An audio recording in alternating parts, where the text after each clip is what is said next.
লোকসভা নির্বাচনের আগেই আবারও উত্তপ্ত হয়ে উঠল ভাঙড়। আইএসএফ ও তৃণমূল সংঘর্ষে উত্তপ্ত এলাকা।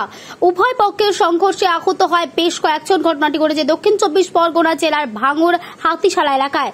ঘটনা সূত্রে জানা যাচ্ছে, তৃণমূলের স্থায়ী পঞ্চায়েত সদস্যকে গালিগালাজ করার প্রতিবাদ করায় ঠিক গন্ডগোলের সূত্রপাত। তৃণমূল কর্মীদের মারধরের অভিযোগ আইএসএফ এর বিরুদ্ধে, আইএসএফ এর পাল্টা অভিযোগ তৃণমূলের বিরুদ্ধে। সংঘর্ষে আহত হয় উভয় পক্ষের বেশ কয়েকজন। ঘটনাস্থলে পৌঁছায় পুলিশ।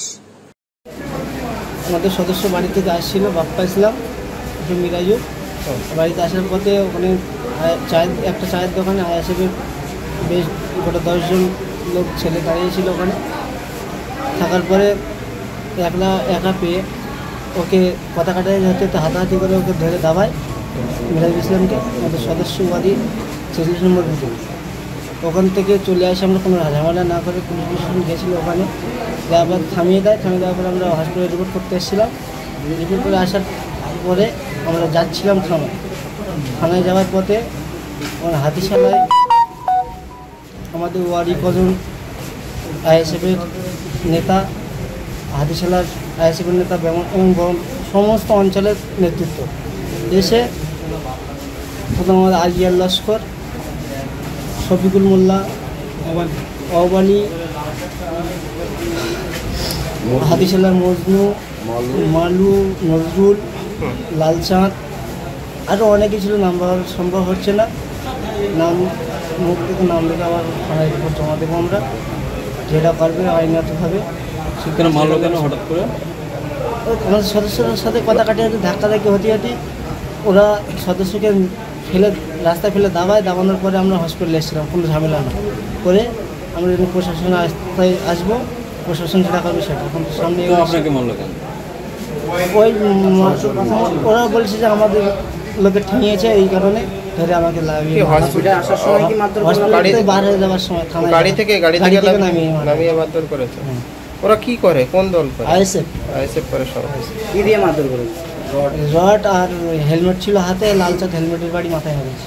আচ্ছা, লালচাঁদ আমি ঠেকাচ্ছিলাম, আমি গাড়িতে লেগে ঠেকাচ্ছিলাম, গাড়ির সদস্য গাড়ি আটকে দিয়ে ওরা আমাকে লাগিয়ে নিয়ে, এবং আমি সামনে এসেছি বলে আমাকে মেরেছে। আপনার নাম? আবু বকর মোল্লা। আপনি কোন পার্টি করেন? আমি টিএমসি করি। বাড়ি বুয়ারি। 46 নম্বর বুথে হয়, ঠিক 6:30 পৌনে 7টার দিকে। তো ঝামেলা হতে গ্রামের মানুষরা ধাক্কাধুক্কি দিয়ে সরিয়ে দিয়েছে। যে আমাদের যে সদস্য হাজব্যান্ড, ওকে ধাক্কা মেরে ফেলে দিয়ে ওকে তলফল করেছে। ও এখানে এসেছিলো রিপোর্ট করাতে, মানে হসপিটালে। এখান থেকে রিপোর্ট নিয়ে ইতিমধ্যে আমরা চলে যাচ্ছি। রাস্তার মুখে ওরা গাড়ি আটক করে, পুরো অঞ্চলের লোকজন এসে, আমি সবার নাম জানি না, কিন্তু ওখানে আটকে গাড়ির থেকে নামিয়ে নিয়ে প্রথম গাড়িটা আমরা বার করে দিয়েছি, একটা স্করপিও গাড়ি। দ্বিতীয় গাড়িটা ওই ওরা সব ছিল, ওই লালচাঁদ বলে যে ছেলেটা, হেলমেটের বাড়ি মেরে পুরো বিশাল মার মেরেছে। আমি দৌড়িয়ে পালিয়ে গেছিলাম, ওকেও মেরেছিল, ওটা আমার ভাই হয় রীতিমতো। এবার ফের আমরা সব ফোন করে আসলাম, আমরা আর আসতে পারি না। ফের আমাদের নেতৃত্বদের কজনকে মারধর করা হয়েছে আপনাদের? আমাদের 5-6 জনকে মেরেছে। প্রথম ঝামেলাটা ওয়ারি হয়, সদস্যকে মারে, সদস্য রাজনীতিকে। তারপরে আমরা রীতিমতো নিয়ে আসি।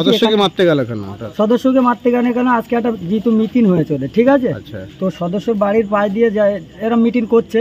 ওরা রীতিমতো সন্ধ্যেবেলা চায়ের দোকানে ওই নিয়ে ওকে গালাগালি শুরু করেছে। একা পেয়েছিল, ঠিক আছে। ও এবার কিছু না বলে, যেহেতু একা আছে, এবার ও গিয়ে বলেছে কেন গালাগালি করছিস বলে ওকে রীতিমতো ওখানে ফেলে দিয়ে ধাক্কাধুক্কি মেরে পুরো তল করে, মানে কোনো দাগ দোগ কিছু না। এখানে এসে ডাক্তার দেখেছে, ডাক্তার রিভিউও দিয়েছে।